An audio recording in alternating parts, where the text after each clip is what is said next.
नमस्कार। सेठ मुरलीधर मानसिंह का राजकीय कन्या महाविद्यालय भीलवाड़ा के YouTube चैनल पर आपका स्वागत है। पिछले अध्ययन सत्र में हमने भोजन संरक्षण का महत्व और भोजन संरक्षण के सिद्धांतों के बारे में पढ़ा था। आज हम भोजन संरक्षण की विभिन्न विधियों के बारे में पढ़ेंगे। भोजन संरक्षण की विभिन्न विधियां उत्पाद के स्वभाव और संरक्षण की जाने वाली मात्रा पर निर्भर करते हैं। घरेलू एवं व्यावसायिक स्तर पर भिन्न भिन्न विधियों के द्वारा भिन्न भिन्न खाद्य पदार्थों का संरक्षण किया जाता है। इन विधियों को हम मोटे तौर पर निम्न भागों में बांट सकते हैं। पहला, बैक्टीरिसाइडल विधियां। बैक्टीरिसाइडल यानी बैक्टीरिया को मारने वाली। ये वो विधियां हैं जिनसे अधिकतम जीवाणु नष्ट हो जाते हैं, जैसे भोजन को पकाना, डिब्बाबंदी की प्रक्रिया, पास्चुरीकरण की प्रक्रिया, स्टरिलाइजेशन या विसंक्रमण की प्रक्रिया और इरेडिएशन यानी विकिरण की प्रक्रिया।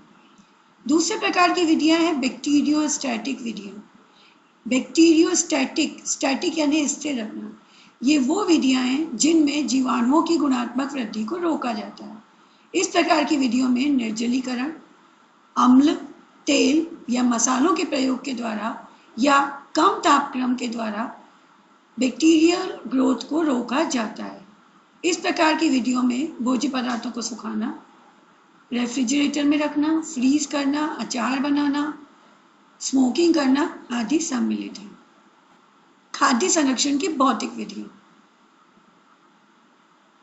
भौतिक विधियां यानी कि भोज्य पदार्थों को किसी रसायन के संपर्क में न लाकर भौतिक परिवर्तनों के द्वारा भोज्य पदार्थों को संरक्षित करना, जैसे डिब्बाबंदी, फ्रीजिंग, सुखाना, इरेडिएशन, फिल्ट्रेशन अर्थात छानना आदि। ये विधियां भोज्य पदार्थों को जीवाणु रहित कर देती हैं और जीवाणुओं की वृद्धि एक लंबे अंतराल तक अवरुद्ध हो जाती है, जिससे खाद्य पदार्थ का सुरक्षित उपभोग किया जा सके। खाद्य संरक्षण की रासायनिक विधियों में रासायनिक संरक्षक तत्वों की सहायता से जीवाणुओं को नष्ट किया जाता है। ये रसायन घरेलू भी हो सकते हैं और रासायनिक परिरक्षक भी हो सकते हैं। घरेलू रसायन जैसे कि अचार, अम्ल, नमक या शर्करा की मात्रा इतनी बढ़ा देना कि जीवाणुओं की वृद्धि रुक जाए, या रसायन जैसे कि सोडियम बेंजोएट, पोटेशियम मेटाबाइसल्फेट आदि। अब हम एक एक विधि को विस्तार से देखें तो पहला है निम्न ताप द्वारा।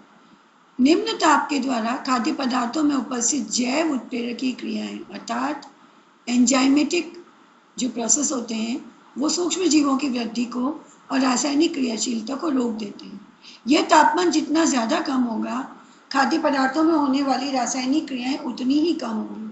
बहुत कम ताप पर सूक्ष्म जीव बिल्कुल भी वृद्धि नहीं कर पाते और साधारणतः अगर हम देखें जो फ्रीजिंग टेम्परेचर होता है, हिमीकरण तापमान होता है 0 डिग्री सेल्सियस, उस पर लगभग सभी सूक्ष्म जीवों की वृद्धि को रोका जा सकता है।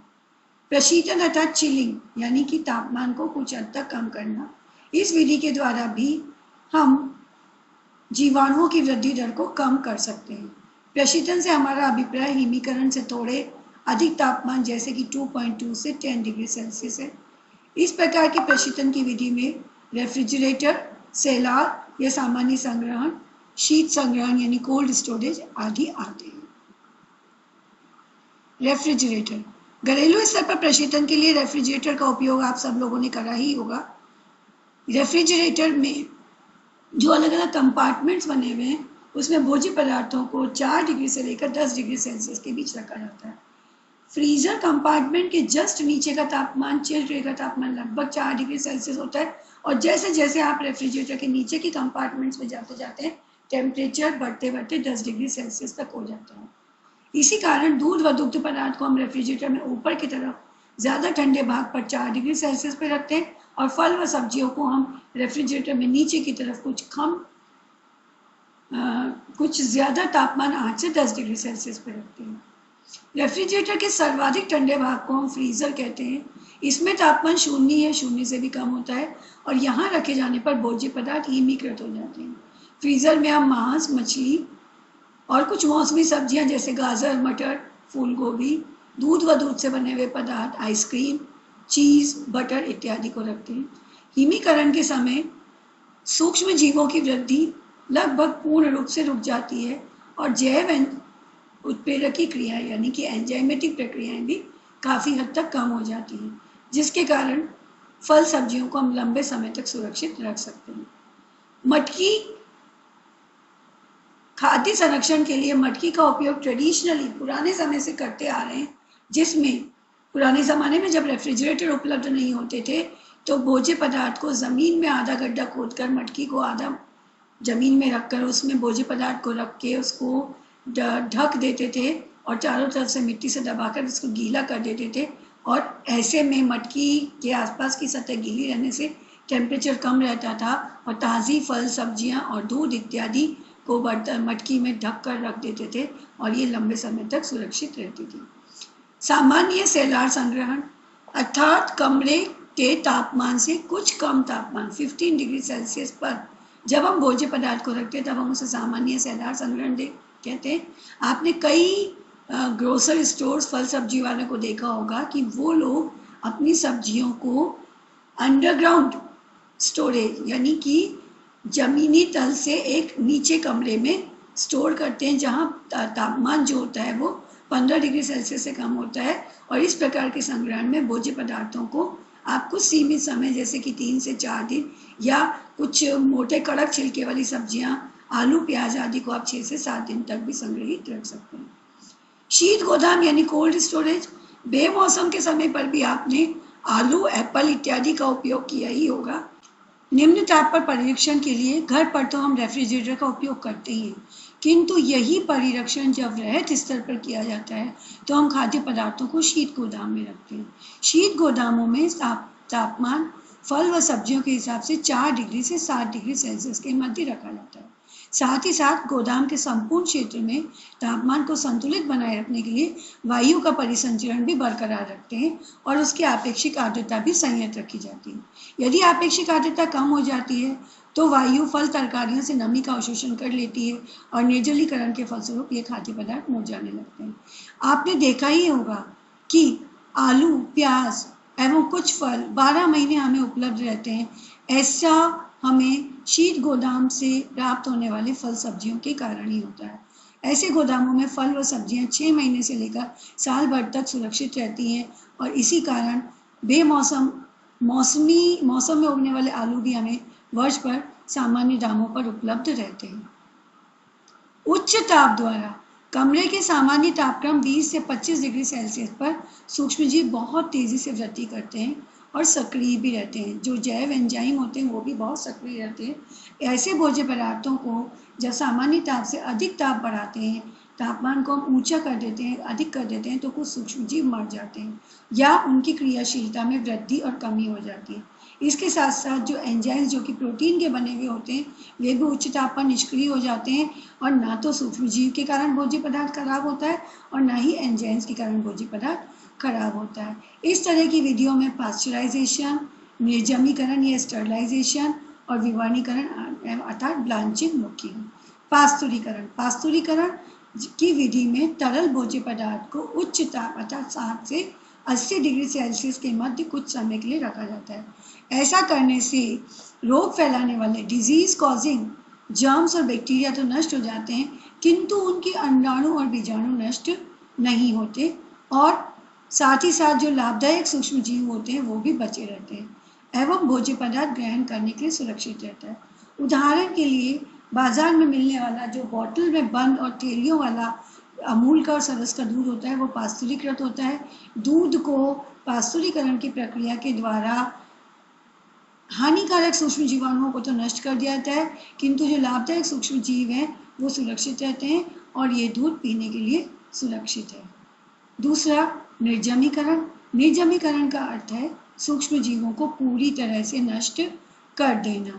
इस प्रकार की विधि में भोज्य पदार्थ विशेषकर तरल भोज्य पदार्थ जैसे कि फलों के रस या डिब्बाबंद फल व सब्जियों को अत्यधिक उच्च तापमान 100 डिग्री सेल्सियस से भी अधिक पर कुछ समय तक रखकर इतने समय तक रखा जाता है कि उसमें उपस्थित लगभग सभी या अधिकतम सूक्ष्मजीव नष्ट कर दिए जाएं और इस प्रक्रिया के बाद इन डिब्बों को सील बंद करके महीनों तक संरक्षित रखा जाता है। स्टरलाइजेशन की प्रक्रिया में न केवल सूक्ष्म जीव नष्ट होते हैं बल्कि उनके अंडाणु या बीजाणु भी नष्ट हो जाते हैं और खाद्य पदार्थ पूर्णतया सुरक्षित हो जाता है। लेकिन ध्यान रखने की जरूरत यह है कि अगर इस डिब्बे की सील खोल ले या टूट लें या डिब्बे से कुछ रिसाव हो, तब ये खाद्य पदार्थ संरक्षित नहीं रह पाता, क्योंकि डिब्बे की सील खोलने पर या टूटने पर सूक्ष्म जीव भोज्य पदार्थ में प्रवेश कर जाते हैं और भोजन को संदूषित कर देते हैं। विवर्णीकरण अर्थात ब्लांचिंग। ब्लांचिंग की प्रक्रिया में हम भोज्य पदार्थ को उच्च ताप पर या जलवाष्प में 1 या 2 मिनट तक रखते हैं, जिसके फलस्वरूप भोज्य पदार्थ में उपस्थित एंजाइम्स नष्ट हो जाते हैं और भोज्य पदार्थ जो कि एंजाइम के कारण नष्ट होता है या खराब होता है वो विकृति नहीं होती और लंबे समय तक सुरक्षित रहता है। मटर को फ्रीजिंग करने से पहले या आलू के चिप्स को बनाने से पहले भोज्य पदार्थों को, आलू को और मटर को पहले ब्लांचिंग की प्रक्रिया से गुजारा जाता है, जिससे कि मटर और आलू में उपस्थित जैव एंजाइम नष्ट हो जाएं और मटर अच्छे ब्राइट ग्रीन कलर की और आलू अच्छी व्हाइट कलर की चिप्स बनाकर दें। सुखाकर। भोज्य पदार्थों को सुखाकर परिरक्षण करने की विधि पुराने समय से ही चली आ रही है। हमारे पूर्वज जो थे वो अनाज, दालों आदि की जो नमी होती थी, जो कि हार्वेस्टिंग के समय फसलों में रह जाती थी, उन्हें पहले 1 या 2 दिन तक धूप में रखते थे अनाज को, और फिर जब प्राकृतिक रूप से पूर्णतः सूख जाते थे, उनकी नमी कुछ हद तक निष्कासित हो जाती थी, तब वे भोज्य पदार्थों को कोठियों में संग्रहित करते थे। भोज्य पदार्थों को सुखाने के लिए हम 3 तरह की विधियां काम में लेते हैं। पहला, धूप में सुखाना, सन ड्राई, जो अमूमन हम लोग घर में करते ही हैं, अनाज को, दालों को। कई बार हम कुछ सब्जियां जैसे कि कसूरी मेथी या फलियां, ग्वारफली आदि को भी धूप में सुखाकर डब्बे में बंद कर लेते हैं, जो कि बेमौसम में काम में आती है।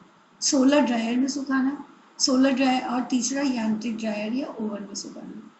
धूप में सुखाने के लिए भोज्य पदार्थों को छत या आंगन में खुली धूप में पतले कपड़े से ढककर सुखाते हैं। अनाज व दालों को धूप में एक पतली सी परत के रूप में फैलाते हैं और बीच बीच में उलटते पलटते रहते हैं। इसी प्रकार अचार बनाने से पहले आम की जो कच्ची कैरियाँ होती हैं, उनके टुकड़ों को भी काट कर पहले थोड़ा सा धूप में सुखाते हैं। काटने से फल या सब्जियों का जो अनावृत पृष्ठीय क्षेत्रफल बढ़ जाता है और वो खाते जल्दी सूख जाते हैं। घरों में कच्चे आम से अमचूर, अदरक की सौंठ, दालों की बड़ियाँ और मक्की, चावल, आलू आदि की जो पपड़ियाँ हैं वो धूप में सुखाने की विधि द्वारा ही बनाई जाती है। सोलर ड्रायर में सुखाना। सोलर ड्रायर में प्रकाश परिवर्तकों की उपस्थिति के कारण यह प्रकाश की किरणों को एकत्रित करता है और ड्रायर का तापमान सिंपल सन ड्राइंग के मुकाबले अधिक हो जाता है और भोज्य पदार्थ खुली धूप की अपेक्षा जल्दी सूख जाते हैं। किंतु सोलर ड्रायर के लिए आपको बराबर सनलाइट भी चाहिए लंबे समय तक। बारिश के मौसम में सोलर ड्रायर काम नहीं करेगा और दूसरा, सोलर ड्रायर में आपको इन्वेस्टमेंट भी करना पड़ेगा, ड्रायर खरीदना पड़ेगा। तीसरे प्रकार का है यांत्रिक ड्रायर या ओवन में सुखाना। इस विधि को हम निर्जलीकरण की विधि भी कहते हैं, क्योंकि इस विधि के द्वारा भोज्य पदार्थ को सुखाने के लिए हम भोज्य पदार्थ को लगभग 100% तक ड्राई कर देते हैं। सुखाने की यह विधि जो है वो व्यापारिक स्तर पर प्रयोग की जाती है, जैसे कि दूध का जो पाउडर आप बाजार में देखते होंगे, अमूल का, नेस्ले का, उस पर लिखा हुआ होता है, आप डिब्बों पर कभी ध्यान से पढ़िएगा, ड्रम ड्राइड या स्प्रे ड्राइड। ड्रम के द्वारा सुखाना या भोज्य पदार्थ को स्प्रे करके फैलाकर सुखाना, दोनों ही विधि से भोज्य पदार्थों को ओवन में या ड्रायर में सुखाया जाता है। और इस प्रकार की विधि से हम दूध पाउडर बनाते हैं, फ्रूट कंसनट्रेट पाउडर्स बनाते हैं, और आलू का पाउडर, आलू का स्टार्च या एग पाउडर आदि सुखाए जाते हैं। परिरक्षक अर्थात ये वो पदार्थ हैं जो भोज्य पदार्थों में मिलाने पर या तो सूक्ष्म जीव को पूरी तरह नष्ट कर देते हैं या भोज्य पदार्थों में ऐसा माध्यम क्रिएट करते हैं जिससे कि सूक्ष्म जीवों की वृद्धि ना हो सके या उनकी वृद्धि की दर कम हो जाए। मैंने पहले भी बताया, परिरक्षक 2 तरह के हैं, घरेलू परिरक्षक, रासायनिक परिरक्षक। घरेलू परिरक्षक जैसे कि नमक, शक्कर, तेल, सिरका और मसाले। आप जब अचार बनाते हैं तो अचार में राई, सरसों, मेथी, सौंफ आदि मसाले डालते हैं, जो कि 10% से 60% तक हो सकती है।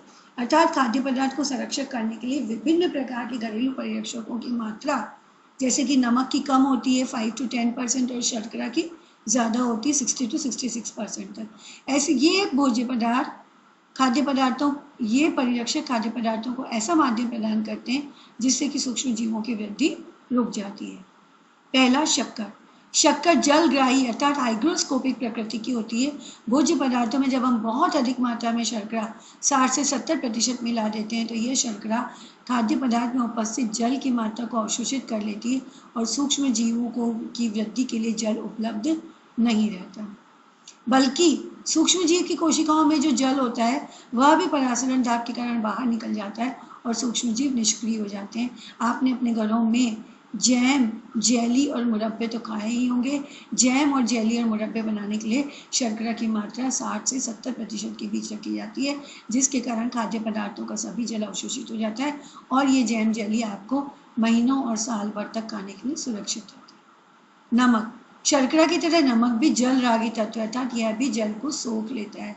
भोज्य पदार्थों में लगभग 15% तक नमक मिलाने पर यह भोज्य पदार्थ जल को तो अवशोषित करते ही हैं, साथ ही साथ सूक्ष्म जीवों का कोशिकीय जल भी परासरण के द्वारा बाहर निष्कासित हो जाता है, जैसा कि शर्करा के साथ हुआ था।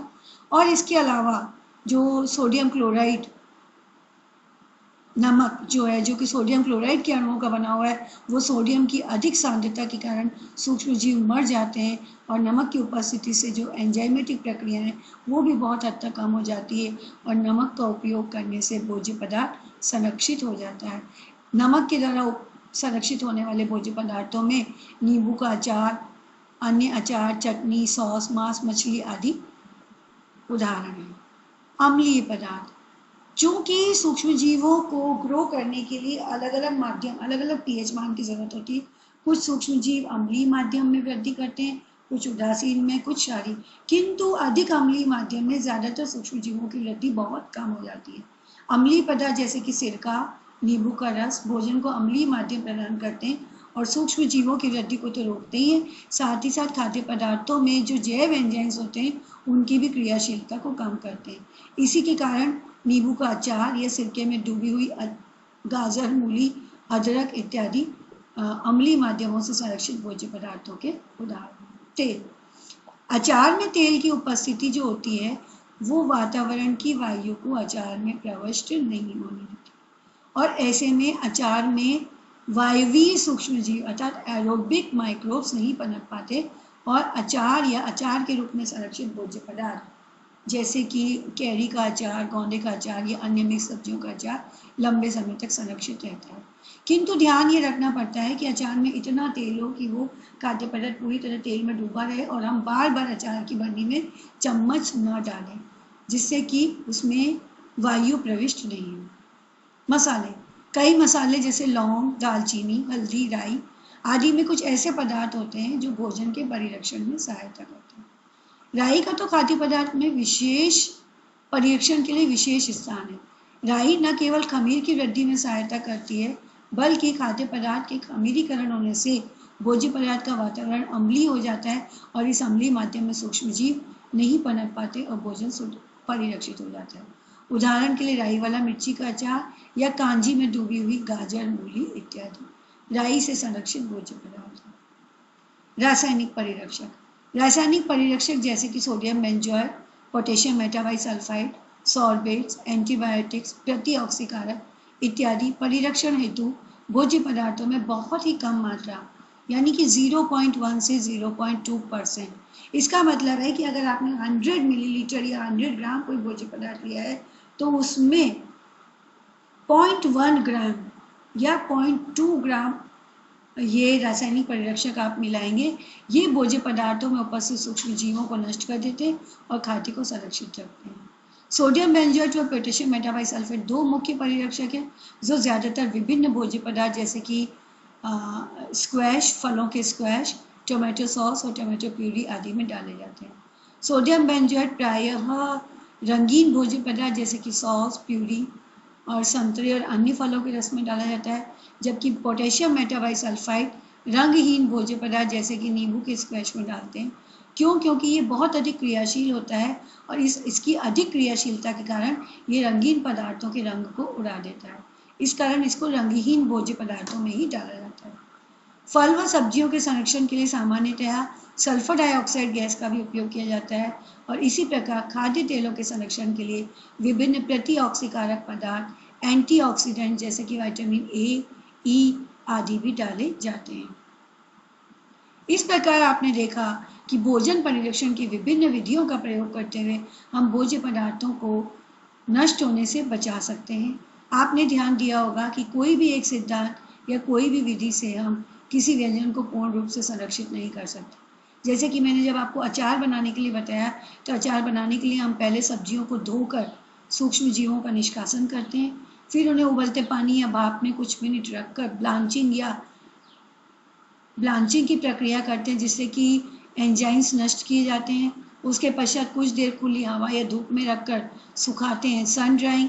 फिर नमक या अन्य मसाले, राई, मेथी, हल्दी, कलौंजी, मिर्ची और तेल, सिरका आदि मिलाकर अचार तैयार करके बरनियों में भरते हैं, जो कि परिरक्षक है। बरनी में भोज्य पदार्थ में ऊपर तक तेल भरते हैं और तेल भरकर अवायवीय स्थिति पैदा की जाती है, और इस प्रकार से हम भोज्य पदार्थों में सूक्ष्म जीवों की वृद्धि को रोककर या स्थगित करके भोज्य पदार्थ को संरक्षित करते हैं। कौन सा भोज्य पदार्थ किस विधि से संरक्षित किया जाएगा, ये इस पर डिपेंड करेगा कि आपको उसका उपयोग किस तरह से करना है। जैसे जैम, जेली, मुरब्बे आदि शर्करा यानी घरेलू परिरक्षकों के द्वारा संरक्षित किए जाते हैं। साबुत नींबुओं को नमक के डलों में या नमक, बहुत सारे नमक में डालकर संरक्षित करते हैं। शर्करा और नमक दोनों ही घरेलू परिरक्षक हैं। वहीं बाजार में मिलने वाले टमाटर सॉस और केचप इत्यादि में रासायनिक परिरक्षक मिले हुए होते हैं, और घर में बनने वाले अचारों में हम लोग तेल और मसाले मिलाते हैं। वहीं आटा जो कि बाजार से उपलब्ध रेडीमेड आटा होता है, वो विकिरण इरेडिएशन की विधि के द्वारा संरक्षित करके आप तक पहुंचाया जाता है। तो हमें अलग अलग भोज्य पदार्थ अलग अलग विधि से संरक्षित करना पड़ता है। सभी प्रकार की संरक्षण विधियों का और सिद्धांतों का हमें ज्ञान होना चाहिए। धन्यवाद।